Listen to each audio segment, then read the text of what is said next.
Hello students, welcome to law excellence IAS academy. ఇవాళ మనం Elon మస్క్కి సంబంధించినటువంటి న్యూరాలింక్ అన్నటువంటి కంపెనీ, ఇది బ్రెయిన్ కంప్యూటర్ ఇంటర్ఫేస్ అన్నటువంటిది ఎలా చేస్తుంది అన్నటువంటిది వీడియోలో మనం తెలుసుకుందాం. అసలు న్యూరాలింక్ అన్నటువంటిది 2016వ సంవత్సరంలో దీన్ని ఎలన్ మస్క్ స్థాపించారు. దేనికోసం అంటే ఈ న్యూరాలింక్ అన్నటువంటిది బ్రెయిన్ చిప్స్ని తయారు చేస్తుంది. అంటే బ్రెయిన్లో ఈ చిప్స్ని ఇంప్లాంట్ చేయటం జరుగుతుందన్నమాట. అయితే ఇంతకుముందు ప్రయోగాల దశలో ఉండేది, ఇప్పుడు హ్యూమన్స్కి సంబంధించి ట్రయల్స్ అనేవి జరుగుతున్నాయి. అందులో భాగంగా ఇప్పుడు హ్యూమన్కి ఫస్ట్ వైర్లెస్ బ్రెయిన్ చిప్ని అమర్చారు. దీని పేరే టెలిపతి అన్నటువంటిది. అంటే ఇలా న్యూరాలింక్ నుంచి వచ్చినటువంటి ఫస్ట్ ప్రోడక్ట్ ఈ టెలిపతి అన్నటువంటిది. ఇందులో బ్రెయిన్ కంప్యూటర్ ఇంటర్ఫేస్ అంటున్నాం. ఎలా జరుగుతుంది ఇది? ఇక్కడ ఒకసారి గమనించండి. మన బ్రెయిన్లో ఒక చిన్న చిప్ని ఇంప్లాంట్ చేయటం జరుగుతుంది.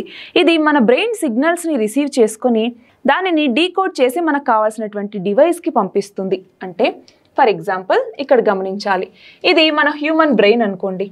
మన బ్రెయిన్లో ఒక చిన్న చిప్ని పెడతారు. అదేం చేస్తుంది, మన బ్రెయిన్లో న్యూరాన్స్ అన్నటువంటివి ఉంటాయి కదా, ఈ న్యూరాన్స్ అన్నటువంటివి ఎలక్ట్రిసిటీని పాస్ చేస్తూ ఉంటాయి, సిగ్నల్స్ని పాస్ చేస్తూ ఉంటాయి. అలాంటి సిగ్నల్స్ని తీసుకోవటం జరుగుతుంది. ఈ చిప్ అన్నటువంటిది ఆ సిగ్నల్స్ని అక్వైర్ చేసుకుంటుంది.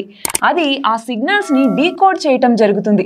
డీకోడ్ చేసి మనం ఏదైతే ఎలక్ట్రానిక్ డివైస్ అన్నటువంటిది అమరుస్తామో, electronic device, for example electronic device అంటే ఏంటి, కొన్నిసార్లు ఆ చిప్స్ని కంప్యూటర్స్కి కనెక్ట్ చేస్తాం లేదా ఫోన్స్కి కనెక్ట్ చేస్తాం.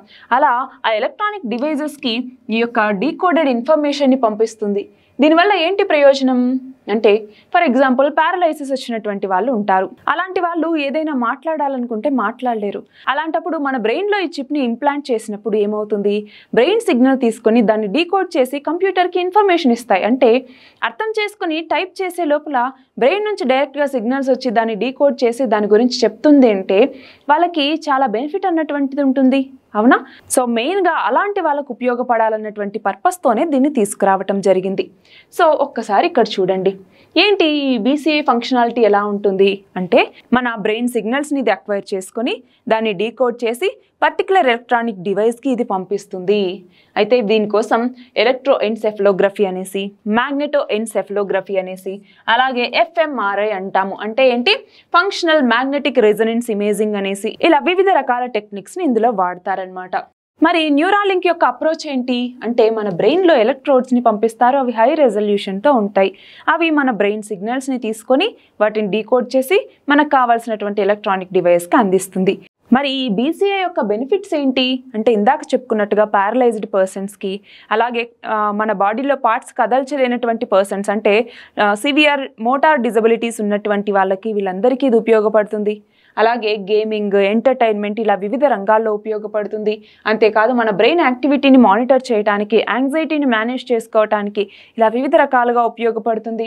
అలాగే పైలట్స్కి ఏదైనా ఇబ్బందికరమైనటువంటి పరిస్థితులు వచ్చాయంటే అలాంటి టైంలో ఎలా మేనేజ్ చేసుకోవాలని ట్రైన్ చేయడానికి ఉపయోగపడుతుంది. అంతేకాదు మన కమ్యూనికేషన్ని సెక్యూర్గా ఉంచుకోవటానికి, అన్మాన్డ్ వెహికల్స్ ఏవైతే ఉన్నాయో వీటిని కంట్రోల్ చేయడానికి కూడా ఇది ఉపయోగపడుతుంది. అలాగే ఎడ్యుకేషనల్ కంటెంట్ బేస్డ్ వీడియోస్ని, అలాగే దీనికి సంబంధించిన ఇన్ఫర్మేషన్ని ప్రొడ్యూస్ చేయడానికి కూడా, అంటే స్టూడెంట్ యొక్క కాగ్నిటివ్ అబిలిటీ ఎలా ఉంది, ఎంతవరకు నేర్చుకోగలుగుతున్నారు, అతనికి ఏ పద్ధతిలో చెప్తే అర్థమవుతుంది, సో ఇలా అనలైజ్ చేసి ఒక స్టూడెంట్ యొక్క అబిలిటీస్ని పెంచడానికి కూడా మనం దీన్ని వాడచ్చు అనమాట. అయితే ఇక్కడ ఏమవుతుంది, ఇందాక చెప్పుకున్నట్టుగా ఇదిగో ఒక చిప్ని ఇలా ఇంట్రొడ్యూస్ చేస్తారు, కానీ ఇది వైర్డ్ కాదు, వైర్లెస్ అంటున్నాం. మరి ఈ చిప్కి రీఛార్జ్ ఎలా అవుతుంది అంటే, బయట డివైస్ అన్నటువంటిది ఉంటుంది, దాంతోనే దీన్ని రీఛార్జ్ చేయొచ్చు అనమాట. సో ఇది వైర్లెస్ డివైస్. సో మరి దీని ద్వారా ఎలాంటి కన్సర్న్స్ ఉంటాయి అంటే, ఒకటి బ్రెయిన్ని మ్యానిపులేట్ చేసేటటువంటి అవకాశం ఉంది, అంతేనా?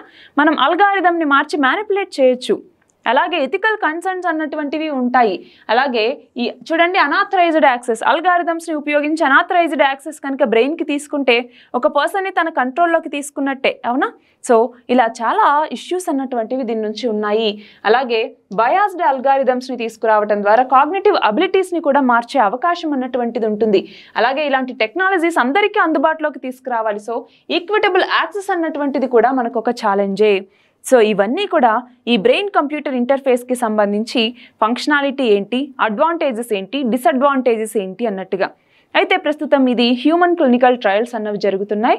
కాకపోతే మనం ఏ టెక్నాలజీనైనా డబుల్ ఎడ్జ్డ్ స్వార్డ్ అనేసి చెప్పచ్చు. దానివల్ల బెనిఫిట్స్ ఉంటాయి, ఇష్యూస్ ఉంటాయి. సో మనం దేనికి వాడుతున్నాం ఈ టెక్నాలజీని అన్నటువంటిదే ఇంపార్టెంట్. సో ఇది ఇవాల్టి topic. All the very best and thank you very much.